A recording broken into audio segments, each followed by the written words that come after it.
My name is Ainelek Wilmot.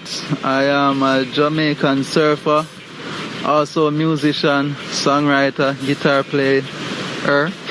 My name is Aika Wilmot and I am a surfer, surf instructor, musician. Sometimes I do a little bit of acting too. My name is Eli Sharma Beckford, Sharma the Superman on Instagram. My name is Iva Wilmot. I'm 17 years old. Iva the Great on Instagram. My name is Ronley Lewis. Surfing is always a passion for me. My name is Garen Price. I'm 19 years old. I'm a surf instructor. I like to dance and I do surfing.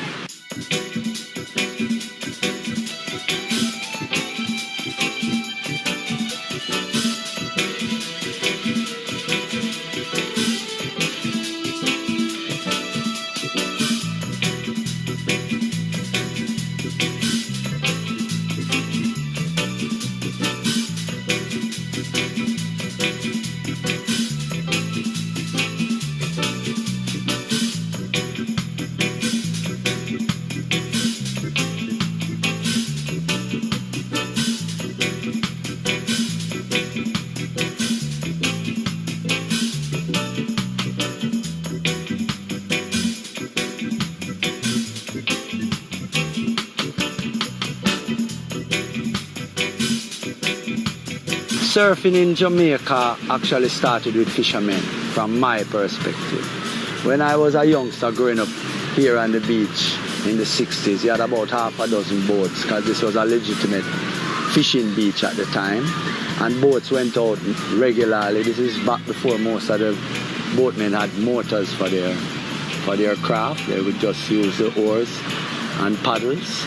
And being the fact that this side of the island is so rough and we have so many rough days, many times the fishermen would have to go out. Sometimes most of them were setting fish traps, fish pots, and when the sea gets rough, sometimes they can leave them, but sometimes if the sea is getting really rough, they have to go and bring them in or they'll get damaged in the reefs by the waves.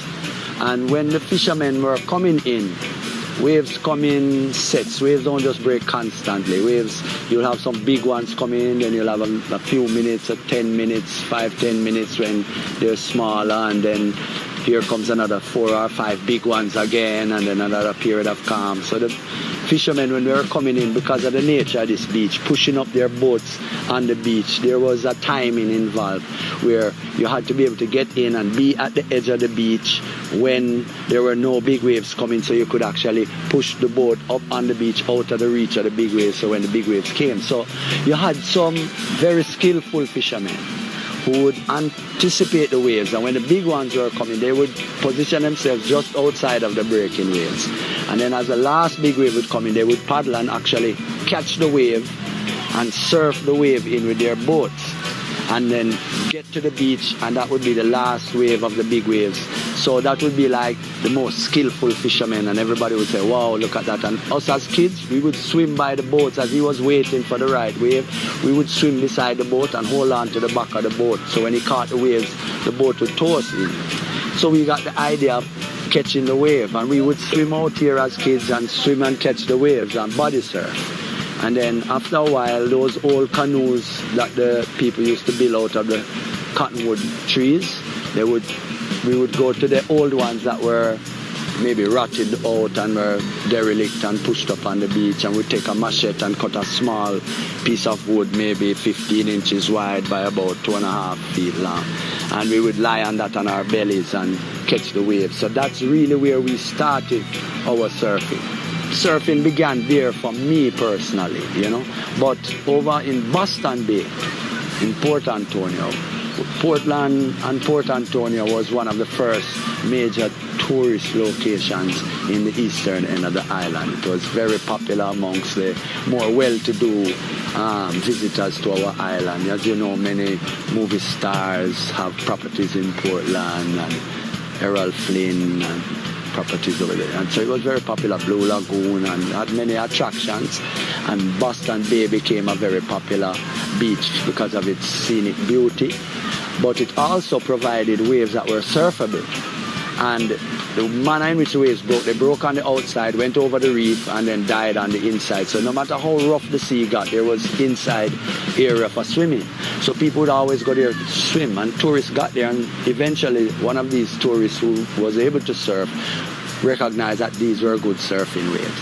And eventually someone arrived with a surfboard over there in the early 60s and started surfing.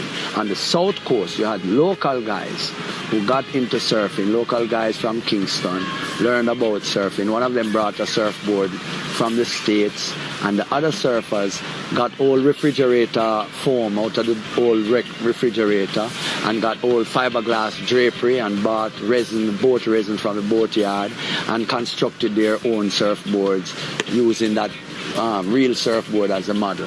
And surfing began on the south coast. And then I started seeing these surfers come into the beach and surfing here. This wasn't their main surfing beach. They surfed at other beaches, but because this was a popular beach, when they were finished surfing, they'd come here and hang out, drink a beer, that sort of thing. And if the waves were really big, they would probably paddle out and catch some small ones here, because when it was really big, we get some small with nice waves coming in here, and they would surf here, and I was witness to that.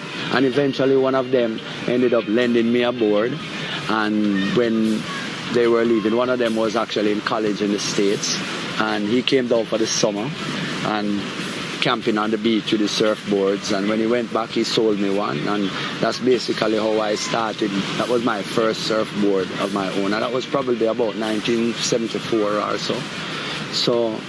But interestingly, there is an old hotel downtown called the Myrtle Bank. It's no longer there.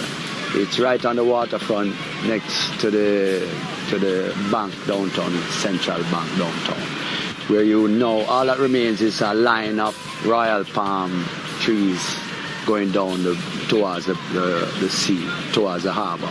And that used to be one of the most prestigious hotels in Kingston.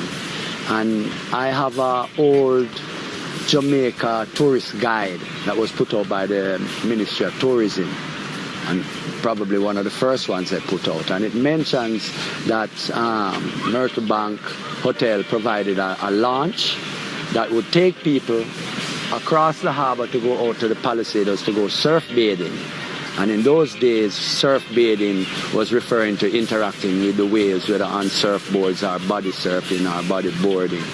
So that was the earliest mention, and that book was published in 1912. So we have a very long history, if you want to look at it in terms of that. We have a very long history of surfing. So generally, we can put a date out of, say, 1911, 1910 maybe, when first interaction with the surf was recorded or noted. And for myself, I would say the late 60s, and my first surfboard, 1974.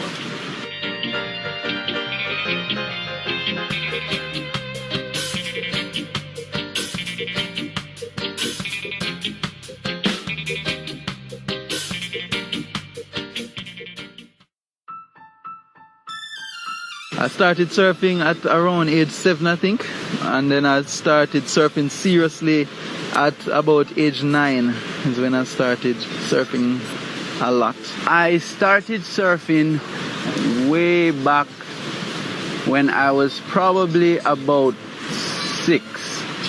I don't remember exactly when I started, but I just know that me and my brothers all started around the same time. When one brother was about 7, I was about 6, my other brother was about 8.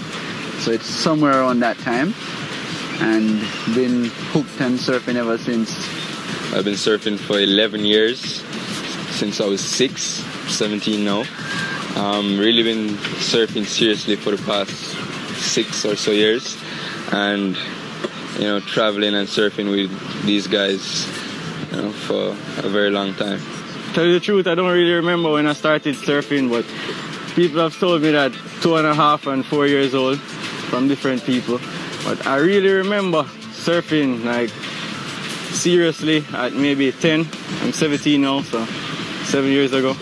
I started surfing when I was at least 16. I've been surfing for like 10 years now, from I was 9. I met Shama on the beach surfing one day, and he introduced me to surfing. Shama and his sister. So I start to surf from there, and then I meet the Wilmot family, and that was it.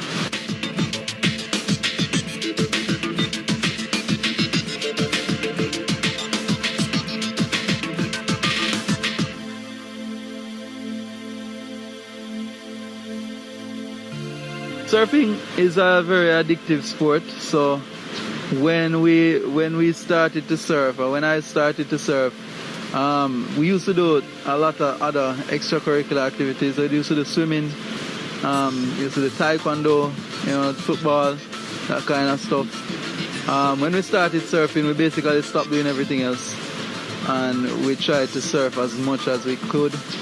We surfed like at least as much as during school time. We used to surf like 14 times a week. That's twice a day. During the summer, like 28 times a week, 4 times per day. And it's a very addictive sport, so it kind of takes over your life in a kind of obsessive kind of way.